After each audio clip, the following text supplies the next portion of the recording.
Pada tahun 1585 di Cirebon ini pemirsa terjadi peristiwa yang menghebohkannya. Sebab pada tahun itu istri Sultan Cirebon itu dibawa lari oleh Raja Sumedang. Ya karena istrinya dibawa lari, maka Sultan Cirebon kan yang ngamuk dong.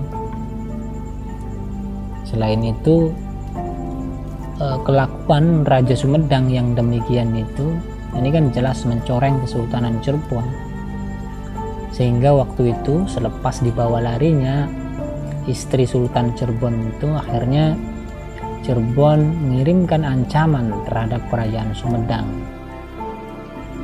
Jadi kalau Sumedang dalam waktu yang ditentukan tidak menyerahkan istri Sultan Cirebon yang diculik itu atau yang dibawa lari itu, maka Cirebon akan menyerang Sumedang. Akan tetapi pemirsa, rupanya ancaman yang dikirimkan Cirebon itu rupanya ditanggapi dengan santai oleh Raja Sumedang. Daripada mengembalikan istri Sultan Cirebon yang telah ia bawa lari, Sumedang itu memilih untuk berperang dengan Cirebon. Jadi dengan kata lain, Sumedang ini nantang perang gitu. Istri Sultan Cirebon yang dibawa lari oleh Raja Sumedang itu bernama Ratu Harisbaya. Adapun latar belakang dibawa larinya Ratu Harisbaya oleh Raja Sumedang itu uraiannya sebagaimana berikut.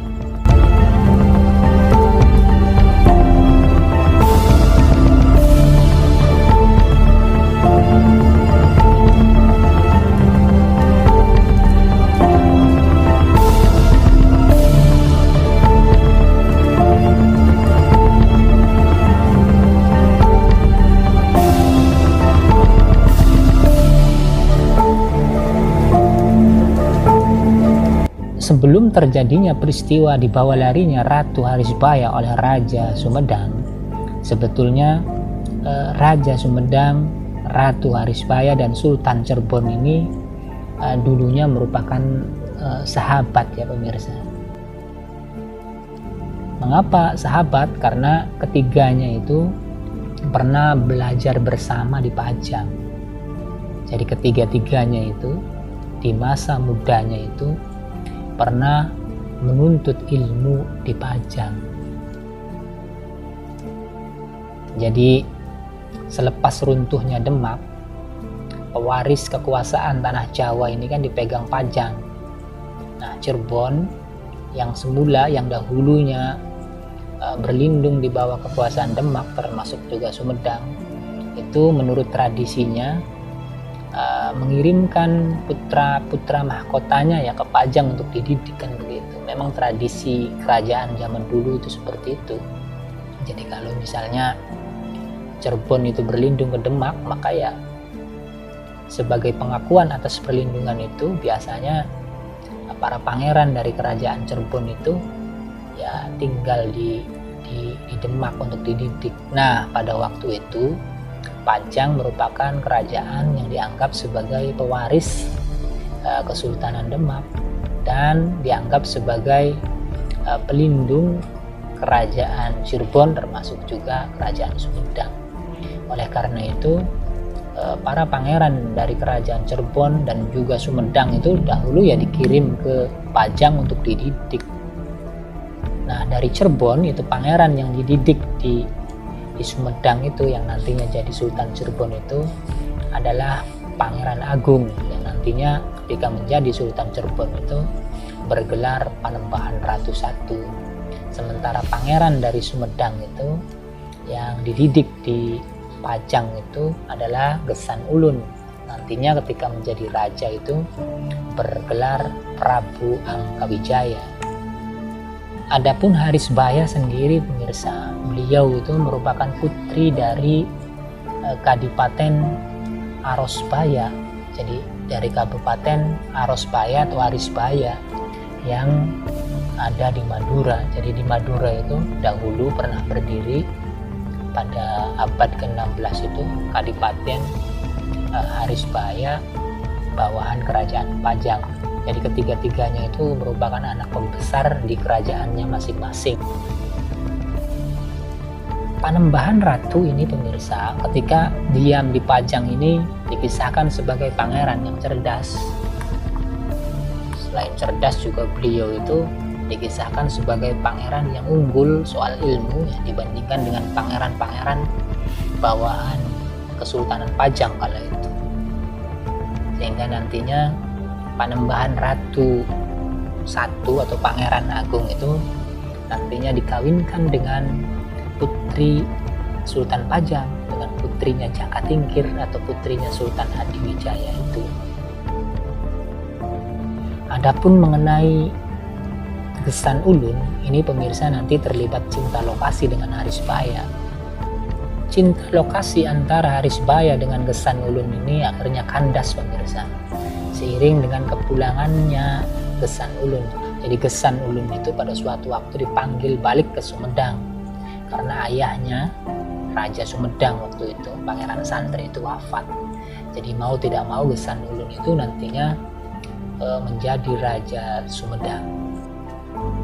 Tidak berbeda dengan Gesan Ulun, Panembahan Ratu atau Pangeran Agung juga pulang ke Cirebon. Beliau nantinya juga diangkat menjadi Sultan Cirebon dengan gelar Panembahan Ratu I. Singkat cerita pemirsa, pada suatu waktu tersiar kabar bahwa Jaka Tingkir atau Sultan Hadiwijaya ini wafat setelah terjatuh dari gajah tunggangannya ketika menyerbu Mataram yang memberontak. Jadi dahulu itu Kadipaten Mataram itu kan memberontak. Hadiwijaya itu selaku Raja Pajang itu kan melakukan penyerangan, tetapi penyerangan tersebut itu kan gagal. Dan ketika pulang dari penyerangan itu, Hadiwijaya dalam tengah perjalanan pulang itu jatuh dari gajah tunggangannya dan kemudian wafat. Wafatnya Sultan Hadiwijaya ini di kemudian hari pemirsa memaksa Panembahan Ratu berkunjung untuk melayat mertuanya itu. Ketika Panembahan Ratu ini melayat, rupanya Panembahan Ratu ini atau Sultan Cirebon itu pendiriannya itu adalah tetap, yaitu menentang pemberontakan Pajang, sehingga sikap Panembahan Ratu ini disenangi oleh Arya Panggiri. Arya Panggiri ini adalah Sultan Pajang kedua ya pemirsa. Karena disenangi Arya Panggiri itulah nantinya Panembahan Ratu itu dihadiahkan Ratu Harisbaya itu. Jadi Harisbaya itu dihadiahkan Arya Panggiri kepada Sultan Cirebon, dan nantinya Harisbaya itu ya dinikahi oleh Panembahan Ratu. Pada mulanya pemirsa, pernikahan antara Panembahan Ratu dengan Harisbaya ini ya normal-normal saja begitu. Bahkan tidak lama kemudian Harisbaya itu kemudian mengandung. Pada suatu waktu pemirsa, Gesan Ulun ini juga mengunjungi Pajang, dan ketika Gesan Ulun itu mengunjungi Pajang bersama keempat senopatinya, salah satunya itu Jaya Perkasa, kondisi Pajang itu carut marut. Ya carut marut karena menghadapi pemberontakan itu. Boleh dibilang waktu itu Pajang itu hampir runtuh loh. Jadi menurut analisa Jaya Perkasa atau patihnya kerajaan Sumedang itu, bahwa nantinya itu Pajang itu tidak lama lagi runtuh. Kunjungan Gesan Ulun bersama senopatinya ke Pajang ini pemirsa, kemudian ya mengingatkan dia pada Harisbaya. Namun Harisbayanya kan ini kan nggak ada. Bahkan dia mendapat kabar bahwa Harisbaya sekarang menjadi istrinya Panembahan Ratu kan begitu. Jadi Gesan Ulun itu pada waktu itu ya datang ke Pajang itu kecewa gitu. Dari Pajang, Gesan Ulun bersama senopatinya, keempat senopatinya ini rupanya tidak langsung pulang ke Sumedang, melainkan terlebih dahulu mampir dulu ke Cirebon. Kunjungan Gesan Ulun bersama senopatinya ke Cirebon itu ya disambut bahagia oleh Panembahan Ratu, karena bagaimanapun Gesan Ulun itu adalah sahabat seperjuangannya ketika belajar di Pajang. Akan tetapi pemirsa, kedatangan Gesan Ulun ke Cirebon ini rupanya membawa benih-benih cinta masa lalu. Jadi Gesan Ulun dan Ratu Harisbaya ini akhirnya jatuh cinta untuk kedua kalinya. Tapi pada waktu itu kan Harisbaya sudah menjadi istri orang. Jadi ya Gesan Ulun menjaga jarak gitu. Jika Gesan Ulun sanggup menahan cintanya itu, maka tidak demikian dengan Harisbaya. Jadi bahkan Harisbaya itu nekat. Jadi pada waktu itu Harisbaya itu merasa ya cintanya tumbuh lagi begitu setelah ketemu dengan Gesan Ulun itu. Menjelang kepulangan Gesan Ulun ke Sumedang, Ratu Harisbaya ini rupanya nekat agar supaya dia itu dibawa oleh Gesan Ulun ke Sumedang. Ya pada waktu itu Gesan Ulun kan menolak. Ya karena tidak baik kan membawa istri orang, itu bisa terjadi pertumpahan darah kan begitu. Namun pemirsa, ternyata Gesan Ulun juga rupanya masih menyimpan cinta yang besar begitu. Sehingga akhirnya peristiwa itu diungkapkan kepada senopatinya Jaya Perkasa itu. Tapi anehnya pemirsa, Jaya Perkasa ini malah mengompor-ngompori Gesan Ulun agar supaya membawa lari atau membawa serta Harisbaya. Nah karena dikompor-kompori oleh Jaya Perkasa ini, akhirnya Gesan Ulun ya makin gila kan. Singkat cerita, akhirnya Ratu Harisbaya itu kemudian dibawa lari oleh Gesan Ulun.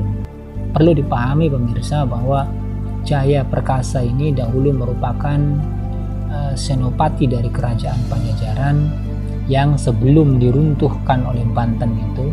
Jaya Perkasa ini merupakan orang yang diutus oleh Pajajaran untuk menyerahkan mahkota Pajajaran kepada Sumedang Larang. Jadi diam-diam Jaya Perkasa ini punya misinya itu adalah membangkitkan Sumedang untuk menguasai Cirebon dan daerah-daerah yang dahulu bagian daripada Pajajaran yang ditaklukkan Banten dan Cirebon itu. Jadi misi daripada Jaya Perkasa itu demikian. Apalagi Jaya Perkasa pada waktu itu mengetahui bahwa sekutu Cirebon Pajang itu kan sedang ruwen. Nah sehingga Jaya Perkasa itu mengompor-ngompori rajanya untuk membawa lari Harisbaya itu ya tujuannya untuk memantik peperangan dengan Cirebon. Jadi memang sengaja harapannya kalau perang dengan Cirebon yang ditinggalkan sekutunya itu, harapannya itu nantinya Sumedang pasti menang, itu awal harapannya. Akan tetapi pemirsa, setelah peperangan demi peperangan, rupanya akhirnya Sumedang ini menuai banyak kekalahan. Kekalahan Sumedang yang paling telak itu pemirsa adalah ketika terbunuhnya Jaya Perkasa. Meskipun dalam versi lain Jaya Perkasa ini dikatakan moksa, tidak terbunuh. Selepas wafatnya Jaya Perkasa, ini serangan Cirebon terhadap Sumedang ini tidak dikendurkan ya pemirsa. Terus terjadi Cirebon itu terus melakukan serangan untuk melumpuhkan Sumedang itu. Sehingga pada waktu itu Sumedang karena takut akan serangan Cirebon, kerajaan Sumedang itu kemudian memindahkan ibu kotanya. Jadi ibu kota kerajaan itu dipindahkan ke arah yang lebih pedalaman gitu, sehingga nantinya kalaupun ada serangan dari Cirebon itu akan mempunyai waktu atau mempunyai pertahanan yang lebih matang.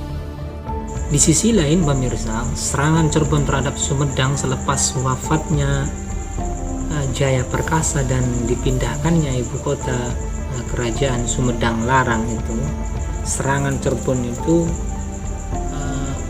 ya tidak dikendorkan gitu, terus saja menyerang Sumedang, sehingga akhirnya Sumedang ini merasa khawatir.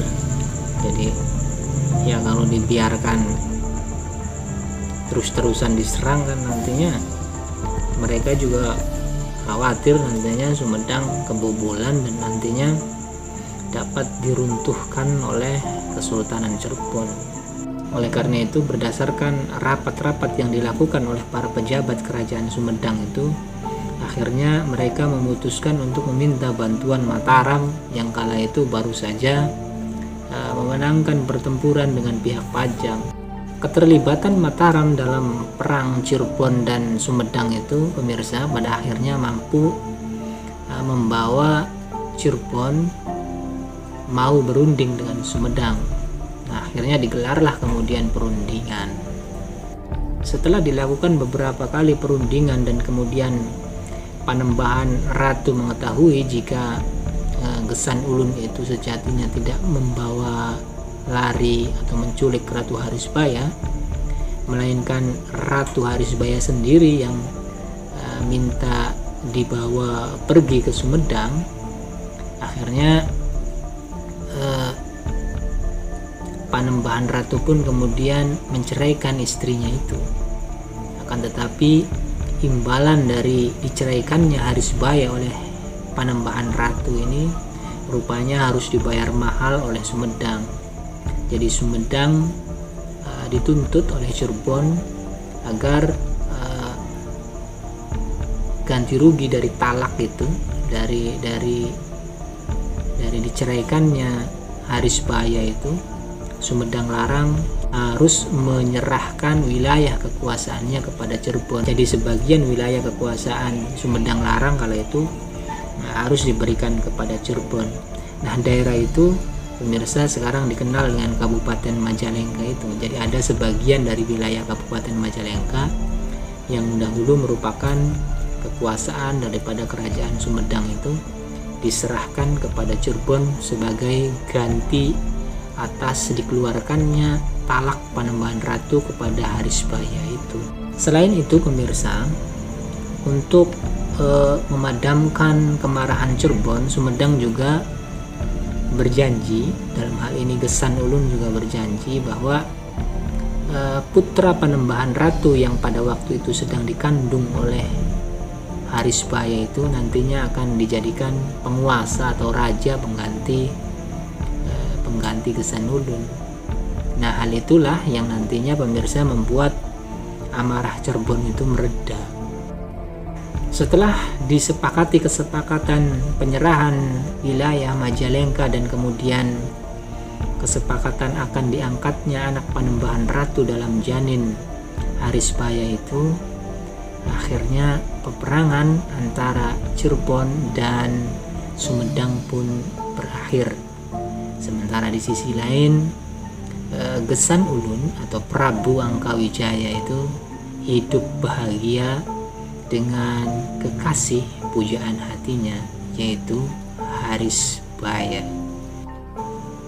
Demikian saja pemirsa kisah mengenai Ratu Harisbaya, si cantik pemantik konflik Cirebon versus Sumedang.